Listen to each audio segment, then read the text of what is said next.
तो last lecture में हमने जो टॉपिक डिस्कस किया था वो हमारे पास क्या था, लीनियरिटी था, है ना। तो लास्ट लेक्चर में हमने कुछ क्वेश्चन डिस्कस किए थे।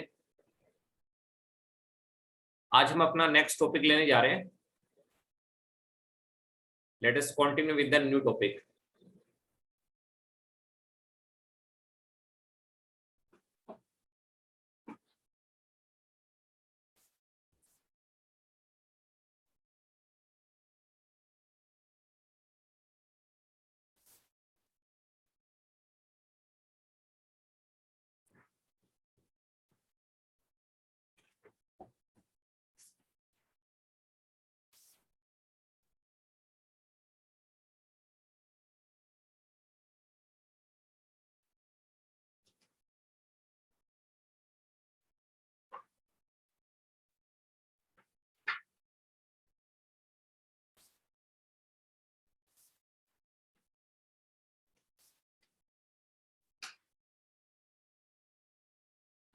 नेक्स्ट टॉपिक है हमारे पास टाइम वेरिएंसी। इसके बाद हम डिस्कस करना है अपना next topic, that is time variancy. तो टाइम वेरिएंसी में हम चेक करेंगे कि हमारे पास जो सिस्टम है वो टाइम वेरिएंट है या फिर इनवेरिएंट है, इसके बारे में हम बात करेंगे। So right on the heading. So next is time variancy. जो नेक्स्ट टॉपिक है हमारे पास वो है हमारे पास टाइम वेरिएंसी। इसमें हम दोनों चीजें डिस्कस करेंगे कि हमारे पास सिस्टम कब टाइम वेरिएंट होता है और कब हमारे पास क्या होता है, इनवेरिएंट होता है। इसके बारे में हम यहाँ पे बात करेंगे। सबसे पहले मैं आपको डेफिनेशन लिखवा देता हूँ। A system is said to be time invariant. आप किसी भी सिस्टम को टाइम इनवेरिएंट कह सकते हो if time shift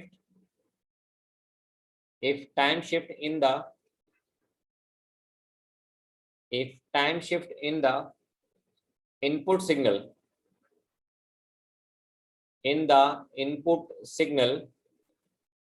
results in an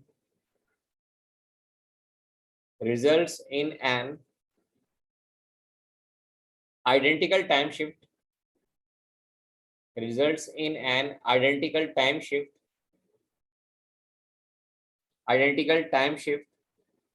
in the output signal।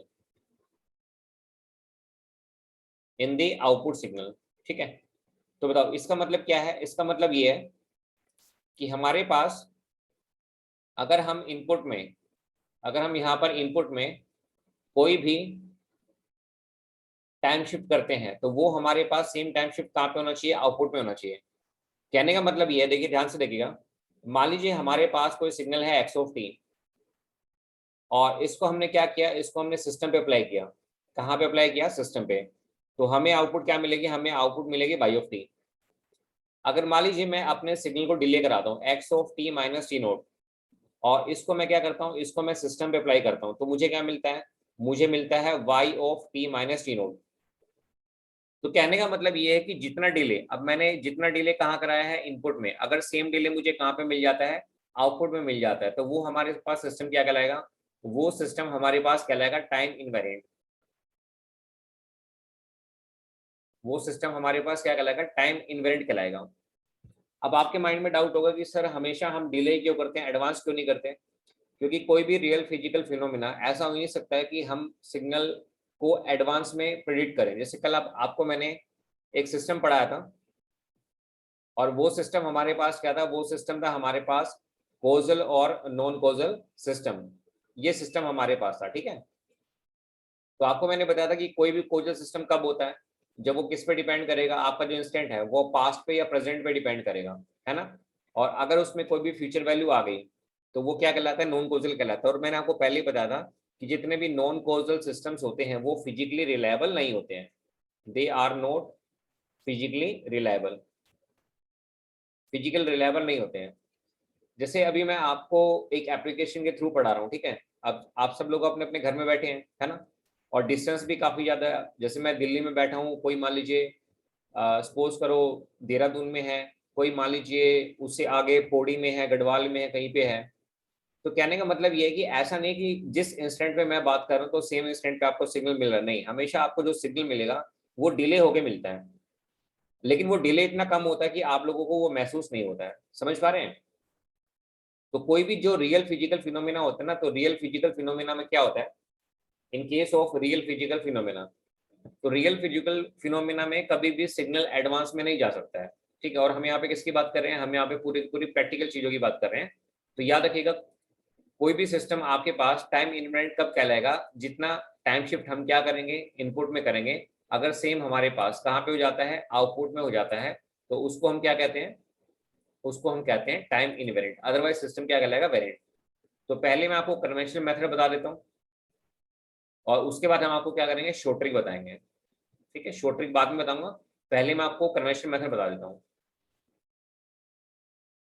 तो पहले क्वेश्चन को आप नोट मत कीजिएगा, अगर कोई भी डाउट आए तो पूछिएगा, ठीक है, नोट नहीं करना है, क्योंकि नोट करोगे तो ये आपको समझ में नहीं आएगा। तो एक क्वेश्चन मैं आपको करा रहा हूँ, उसको नोट मत करना, समझ लेना। जैसे मान लीजिए हमें एग्जाम में क्वेश्चन आएगा, y of t is equal to x of 2t। ठीक है, ये हमें एक सिस्टम गिवन है और हमें बताना है कि सिस्टम वेरिएंट है या इनवेरिएंट है। अब ध्यान से देखना, नोट कोई नहीं करेगा। देखो, सबसे पहले हम क्या करेंगे, फर्स्ट इनपुट देंगे सिस्टम पे। अगर हम सिस्टम पे फर्स्ट इनपुट देंगे तो हमें क्या मिलेगी, फर्स्ट आउटपुट। तो मैं यहाँ पे फर्स्ट आउटपुट डायरेक्टली लिख रहा हूँ, y1 ऑफ टी। तो बताओ y1 ऑफ टी हमारे पास किसके बराबर हो जाएगा, x1 ऑफ 2t के बराबर हो जाएगा। सही है भाई। अब उसके बाद हम क्या करेंगे, इसको डिले करेंगे। क्या करेंगे, डिले करेंगे। तो अगर मैं इसको फर्स्ट आउटपुट पर डिले कराता हूँ, y1 of T minus T naught, तो बताओ इसको आप कैसे लिखोगे। मैं यहाँ पे चल रहा हूँ राइट हैंड साइड से, तो इसको हम लिखेंगे इस तरह से, 2t माइनस में टी नोट, और इसको हम क्या कहेंगे, इक्वेशन नंबर 1 कहेंगे। सबसे पहले मुझे बताओ, यहाँ तक किसी को भी, स्टूडेंट को कोई भी डाउट?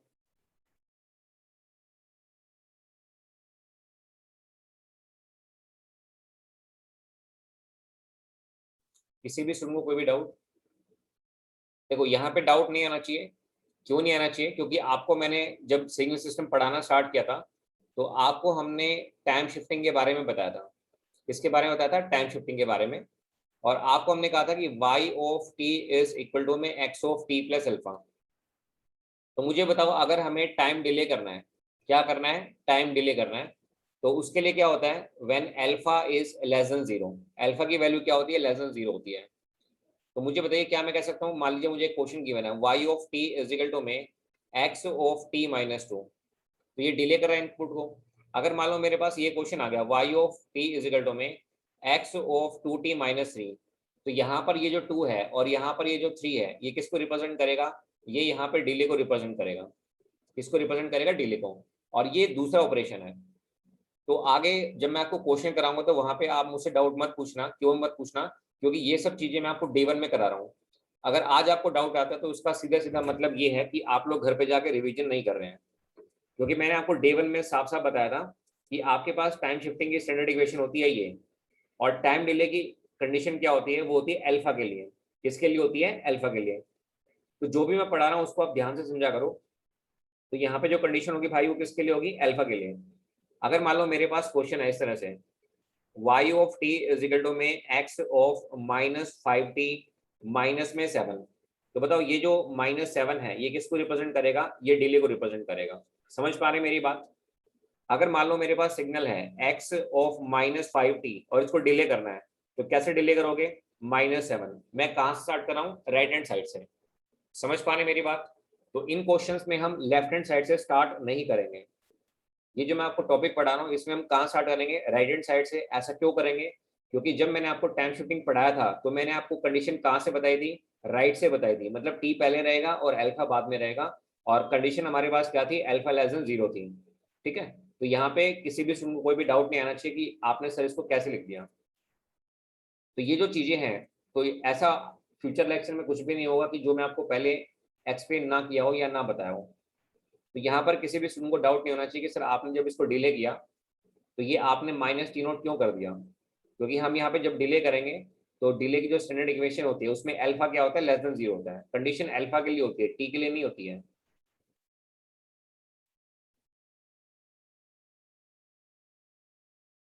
तो बताइए पहला स्टेप क्लियर हो गया यहाँ पे सभी को। तो पहले स्टेप में मैंने यहाँ पे क्या किया है, हमारे पास यहाँ पे फर्स्ट आउटपुट आ गया, ठीक है, और फर्स्ट आउटपुट को फिर मैंने क्या कर दिया, डिले कर दिया, इसको मैंने स्टेप 1 मान लिया है, ठीक है।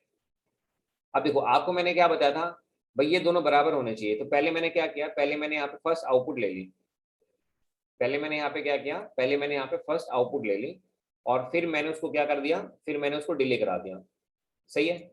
अब हम क्या करेंगे, अब सेकंड इनपुट लेंगे, और सेकंड जो इनपुट होगी वो पहले वाले की क्या होगी, डिले होगी, पहले वाले की क्या होगी, डिले होगी। ध्यान दीजिएगा, देखो हर क्वेश्चन में हम क्या करेंगे, जितने भी क्वेश्चन मैं आपको कराऊंगा, हर क्वेश्चन में हम ये अज्यूम करेंगे कि हमारे पास जो सेकंड इनपुट है वो फर्स्ट इनपुट की क्या है, डिले है, फर्स्ट इनपुट की हमारे पास क्या डिले हर क्वेश्चन में, क्योंकि यहाँ पे मैंने डिले किससे किया है, टी नोट से, और यहाँ पे भी मैं क्या कर रहा हूँ, इनपुट को डिले कर रहा हूँ। अब मैंने पहले इनपुट को डिले कर दिया, अब इसकी वजह से जो मेरे पास आउटपुट आएगी, अगर वो इक्वेशन नंबर 1 के बराबर होगी तो वो क्या होगा हमारे पास, इनवेरिएंट, अदरवाइज वो क्या होगा, वेरिएंट। तो बताओ सेकंड इनपुट की वजह से जो हमें सेकंड आउटपुट मिलेगी y2 ऑफ t, तो बताओ अगर मैं यहाँ पे 2 लिखूंगा तो यहाँ पे भी 2 आएगा, तो ये मेरे पास किसके बराबर आ गया, x2 ऑफ 2t के बराबर आ गया। अब मुझे पता है कि x2 ऑफ t किसके बराबर है, इसके बराबर है ना। तो बताओ अगर मैं इसको रिप्लेस करना चाहूँ तो ये मेरे पास कितना आ जाएगा, x1, ये 2 हमारे पास एज इट इज रहेगा, जहां कहीं भी t है उसकी जगह पे क्या रिप्लेस कर दो, t minus T note replace कर दो, सही है। तो मुझे बताओ क्या यहाँ पे इक्वेशन नंबर 1 और इक्वेशन नंबर 2 बराबर है, नहीं है, तो आंसर क्या होगा हमारे पास, टाइम वेरिएंट होगा, क्या होगा, टाइम वेरिएंट होगा। बताइए इस क्वेश्चन में कोई डाउट यहाँ पे।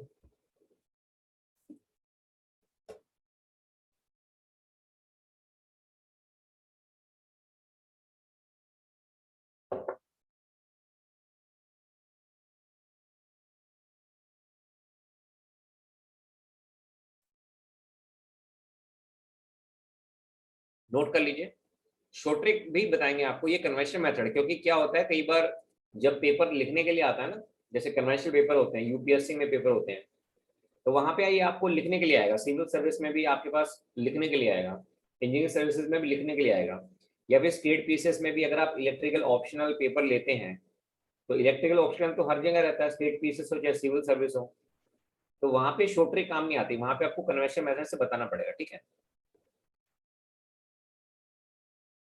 इसका रिजल्ट भी याद रखना, ठीक है।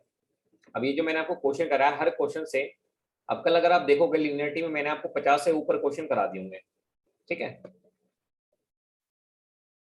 तो आपको ये याद रखना, अब यहाँ से आपके माइंड में एक बात सेट हो जानी चाहिए कि जब कभी भी हम स्केलिंग करते हैं, मान लो अगर हमारे पास क्या स्केलिंग है, अगर हमारे पास क्या होगी, स्केलिंग होगी, ठीक है, स्केलिंग के आते ही सिस्टम क्या बन जाएगा, टाइम वेरिएंट बन जाएगा। अगर स्केलिंग होगी तो वो क्या बन जाएगा, टाइम वेरिएंट बन जाएगा, स्केलिंग के आते ही।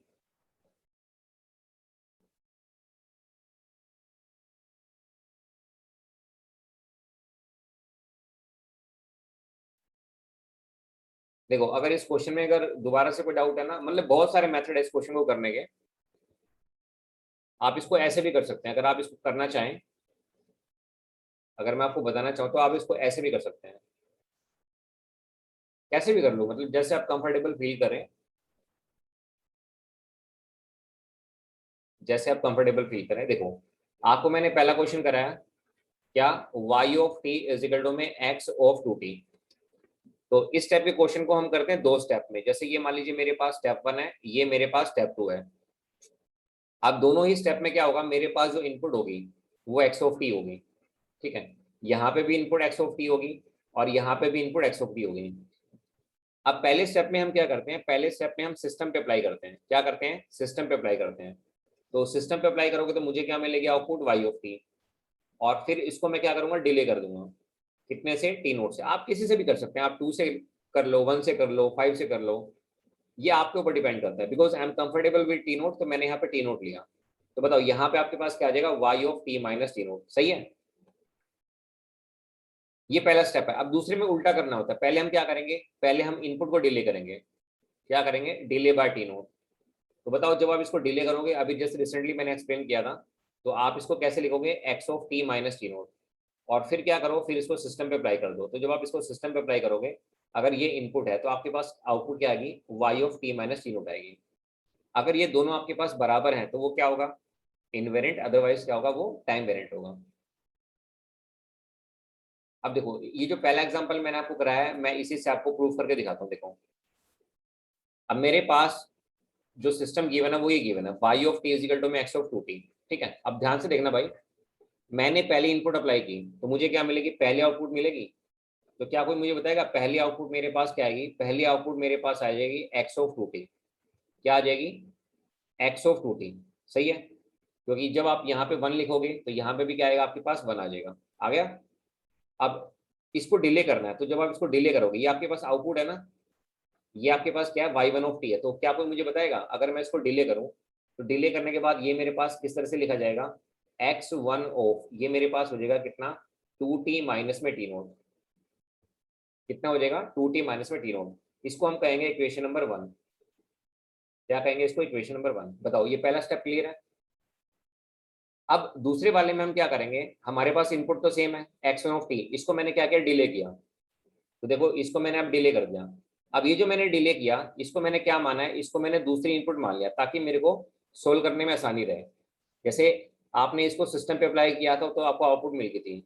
अब मैंने ये जो डिले किया ना डियर, इसको मैंने सेकंड इनपुट मान लिया। तो बताओ जब मैं इसको सिस्टम पे अप्लाई करूंगा तो क्या मैं कह सकता हूँ इसको, जब मैं सिस्टम पे अप्लाई करूंगा तो अगर मेरे पास x2 ऑफ टी इनपुट है तो क्या मैं पहले ये लाइन लिख दूं कि भाई y2 ऑफ टी मुझे मिलेगा। सही है। तो मुझे बताओ अगर यहाँ पे 2 होगा, क्वेश्चन में देखो अगर 2 होगा तो यहाँ पे 2 आएगा। तो ये मेरे पास क्या हो जाएगा, ये मेरे पास हो जाएगा x ऑफ 2t। लेकिन मुझे पता है कि भाई x2 ऑफ t इसके बराबर है। तो अब क्या करोगे, x1 2 एज इट इज, जहां कहीं भी t है वहां पे क्या आएगा, t माइनस टी नोट। इसको कहेंगे इक्वेशन नंबर 2। ये इक्वेशन नंबर 1 और 2 हमारे पास बराबर है नहीं है, सिस्टम क्या होगा, टाइम वेरिएंट। बिल्कुल यही जो चीज मैंने आपको यहाँ पे बताई है ना, यही चीज मैंने आपको यहाँ पे लिखी है। इसमें क्या आपका टाइम बच जाता है। ये आपके ऊपर डिपेंड करता है कि आप ये बॉक्स बना के करना चाहते हो या वैसे कर लो। दोनों में सेम है, मतलब ऐसा कुछ नहीं है, मतलब बॉक्स से हो सकता है आपको थोड़ा सा और अच्छे से समझ में आ गया हो। एक बार और आपको समझा देता हूँ मैं, लास्ट बार, फिर आप सब ट्राई करना। ठीक है, मैं उम्मीद करता हूँ कि इसमें कोई डाउट नहीं रहेगा किसी को भी। एक लास्ट बार और समझा देता हूँ। देखो मान लीजिए हमें एक सिस्टम गिवन है और वो सिस्टम हमारे पास क्या है, y of t is equal to में x ऑफ 2t, ये हमारे पास है। तो बताओ सबसे पहले स्टेप में मैं क्या करूंगा, सिस्टम पे अप्लाई करूंगा और फिर डिले करूंगा। तो अगर मैं इसको सिस्टम पे अप्लाई करता हूँ, इसको अगर मैं सिस्टम पे अप्लाई करता हूँ तो बताइए सॉल्यूशन। मेरे पास पहली आउटपुट आएगी, तो पहली आउटपुट मेरे पास क्या आएगी, y1 ऑफ t।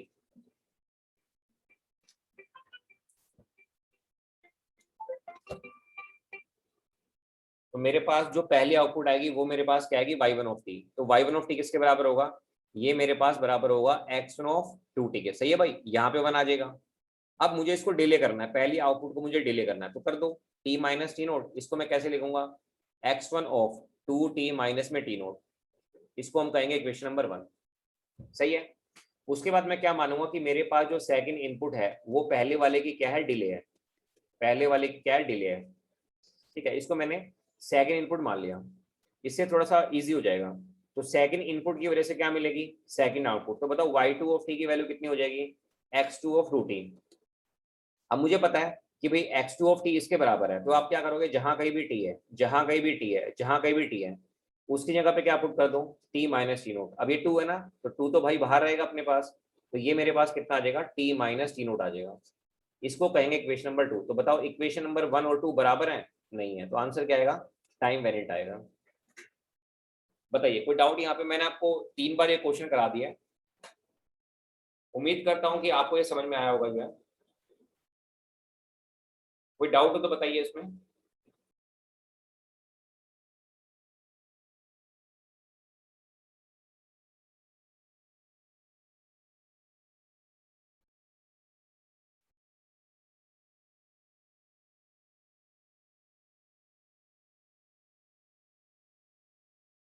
नोट कर लो फिर आगे बढ़ेंगे, ठीक है। तो आप इसको नोट कर लीजिए फिर आगे बढ़ेंगे।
तो यहाँ से हमें एक चीज और पता चल गई कि जब कभी भी स्केलिंग होता है तो स्केलिंग के टाइम पे हमारे पास सिस्टम क्या होता है, टाइम वेरिएंट होता है। ठीक है, स्केलिंग होगी तो क्या रहेगा, टाइम वेरिएंट रहेगा। इसके बाद नेक्स्ट क्वेश्चन आप सभी ट्राई कीजिएगा, आई होप ये नोट कर लिया होगा सभी ने।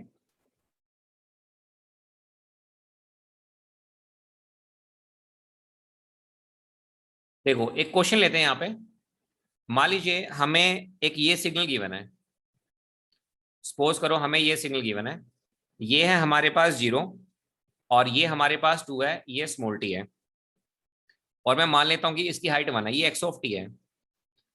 और मैंने क्या किया, मैंने इसको सिस्टम पे अप्लाई किया, मैंने इसको सिस्टम पे अप्लाई किया।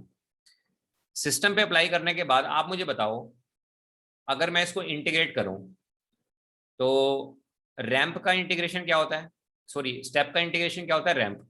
उसके बाद ये ऐसे कांस्टेंट हो जाएगा, तो ये मेरे पास 0 है, ये मेरे पास 2 है ना। और यहाँ पे कितना आएगा बोलो, ये एम्पलीट्यूड बता सकते हैं।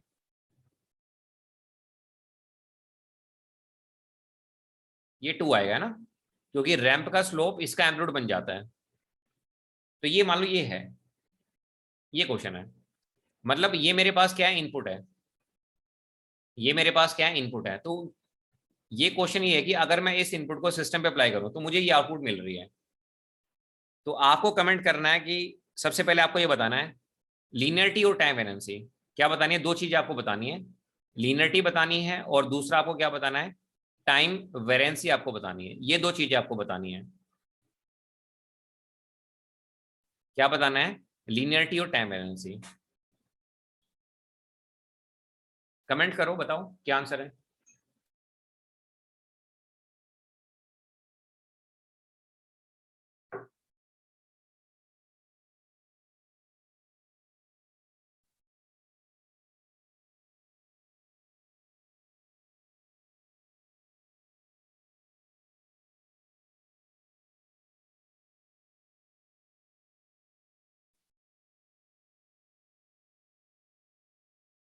तो एग्जाम में आपके पास इस तरह क्वेश्चन भी आ सकते हैं। देखो मैं सोल्व करता हूं इसको, लीनियर एंड वेरिएंट। देखो देखो पहले मैं क्वेश्चन जब आपको कराता था तो वहां पे मैथमेटिकल इक्वेशन होती थी, है ना, ऐसे मैथमेटिकल इक्वेशन। तो यहाँ पे भी आप लिख सकते हो, आपको पता है कि भाई जब आप इसको डिफरेंशिएट करोगे तो ये मिलेगा।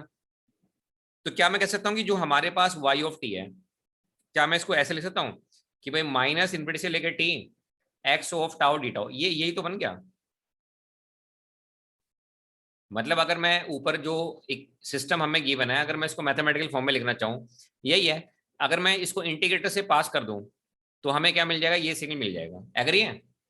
अब डिग्री सेम है, आपको पता है इंटीग्रेशन है, ये लीनियर ऑपरेटर होता है। तो पहला आंसर तो हमारे पास क्या आ गया कि ये लीनियर है, ये हमारे पास क्या है, लीनियर है। और दूसरा, यहाँ पे ना तो रिवर्सल है ना स्केलिंग है, तो हमारे पास सेकंड हमारे पास क्या हो जाएगा, टाइम इनवेरिएंट। तो इसका आंसर हमारे पास क्या है, लीनियर प्लस में टाइम इनवेरिएंट हो जाएगा, है ना। बढ़िया क्वेश्चन है ना। तो इस तरह के क्वेश्चन भी आपके गेट के पेपर में आ सकते हैं, तो घबराने की जरूरत नहीं है। तो वहां पे ये मत बोलना कि सर ये नहीं कराया आपने, एक्चुअली में कंसेप्ट में आपको सब कराऊंगा, ऐसी बात नहीं है।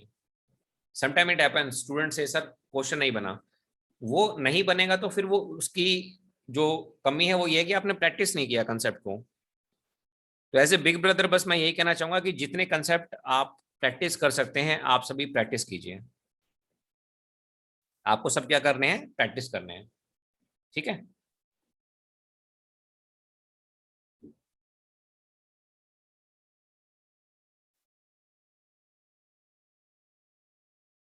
और गेट में ऐसा नहीं है कि ये दो चीजें पूछेंगे आपसे, स्टैटिक डायनामिक भी पूछ सकते हैं।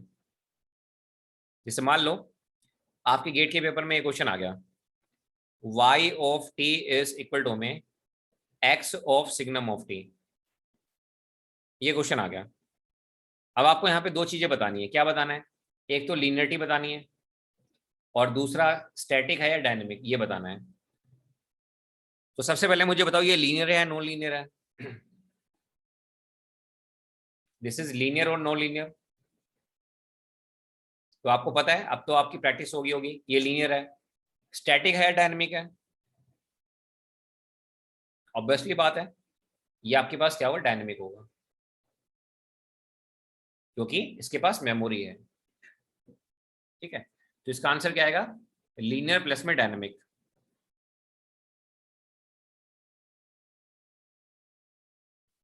सही है। जैसे एक ऐसा क्वेश्चन मैंने कराया था आपको, अगर आपको याद हो, शायद ये क्वेश्चन था मेरे हिसाब से, y of T is equal to में x ऑफ साइन टी, ऐसा कोई क्वेश्चन था। अनुज ने गलत आंसर दिया था इसका, शायद मुझे जहां तक याद है ना। तो ये भी आपके पास क्या है, डायनेमिक आएगा आपके पास, ये सब डायनेमिक है, ऑल आर डायनेमिक। जैसे ये क्वेश्चन आ जाए, अगर मैं बोलूं y of T is equal to मैं x ऑफ टी स्क्वायर बोलूं, या फिर t की पावर 3 बोलूं, या फिर x of mod of t बोलूं, ये सब डायनेमिक है, all are dynamic, all are dynamic.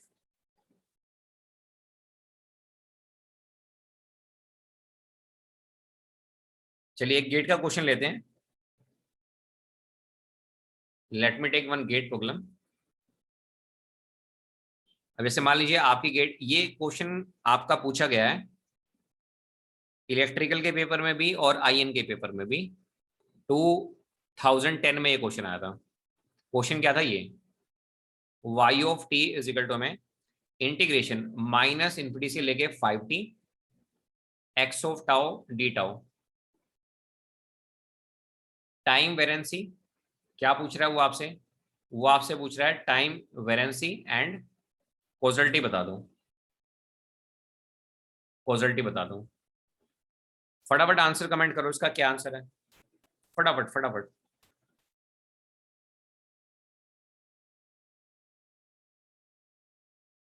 2 second में इसका आंसर आना चाहिए,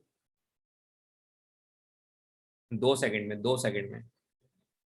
कर चुके हैं हम, ये क्वेश्चन कर चुके हैं, कर चुके हैं। आंसर आंसर आंसर बताइए, आंसर क्या है, आंसर आंसर आंसर। टाइम इनवेरेंट, ये भाई कौन है टाइम इनवेरेंट, अब टाइम वेरिएंट लिख दिया। अरे भाई अब ऐसी मिस्टेक मत किया करो, ये तो यार इतना पढ़ा दिया। देखो स्केलिंग है, स्केलिंग आते क्या हो जाएगा बोलो, टाइम वेरिएंट हो जाएगा। डिग्री सेम है, बिल्कुल सेम है। तो अगर मैं लीनियर टी पूछूं तो क्या होगा, ये लीनियर भी है, ये क्या है, लीनियर भी है। कोजल नॉन कोजल में क्या होगा, यहाँ पे टी है, यहाँ पे 5t है, तो 2 पे 10 मिलेगा, फ्यूचर वैल्यू मिल रही है, फ्यूचर वैल्यू मिलते क्या हो जाएगा, नॉन कोजल। ऐसे काम मत करना भाई, ठीक है। तो आपके गेट के पेपर में जितने भी क्वेश्चंस आते हैं वो सब आप आसानी के साथ कर पाएंगे।